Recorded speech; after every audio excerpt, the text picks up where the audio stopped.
Today we're going to make a batch of these delicious cinnamon rolls. And if you haven't watched my recipe for yeast rolls, go back and watch that to get the recipe for the dough. This is the other half of the dough that I promised you all I would show you how to use. So here's the other half of the dough. I have a very lightly floured surface, and we're just going to roll the dough out to a nice large rectangle. Now you don't want your dough to be super thin.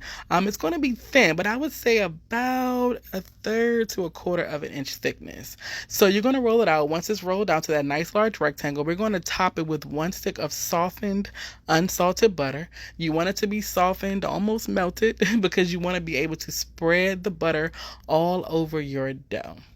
Now just spread to all the corners. Make sure every piece of your dough is covered. If you have to get a little bit more butter, that's fine. You can go ahead and get a little bit more to add to what you have. It really depends on how large your rectangle is. All right, so I'm going to go ahead and sprinkle a nice amount of sugar all over the dough and just trying to make like an even layer. I don't really measure. I think this was about a half a cup. So I'm just going to put that all over my dough. And then I'm going to go back over with some cinnamon. So you want to do a nice heavy layer of cinnamon right on top of that butter and that sugar, and just making sure you cover your dough completely. So once your cinnamon, your sugar, your softened butter are all over your dough, we're just going to start to roll our cinnamon rolls right from the bottom, just like I'm doing here. And you want to roll nice and tight. So just keep on rolling until you get to the top. And my paper is moving. All right, so once you get everything nice and tight, I put that seam side down, and I do trim that little piece off the edge and just start to slice my cinnamon rolls as evenly as possible. Make sure you have a nice sharp knife. And once you slice your cinnamon rolls, let me pick one up and show you what they look like on the inside. I have a baking dish that's lightly sprayed with nonstick cooking spray, and I'm going to start to pick up those rolls. Look how good they look. They look so good already. So go ahead and add your rolls to your baking dish. Make sure you have some space in between each, because they are going to rise. They're going to get bigger, of course.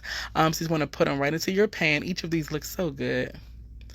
And once you get them all in the pan, if you can't fit them in there, just do 2 pans. But for the amount I made, they'll all fit.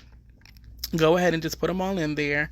We're going to cover this pan lightly with some plastic wrap, because these have to proof or rise just like we did with our yeast rolls. And that takes about 30 to 45 minutes in a nice warm place. So after I get everything in there, I'm just going to cover it lightly with that plastic wrap, or you can do a clean kitchen towel. Those little pieces are going in the pan too. Yep.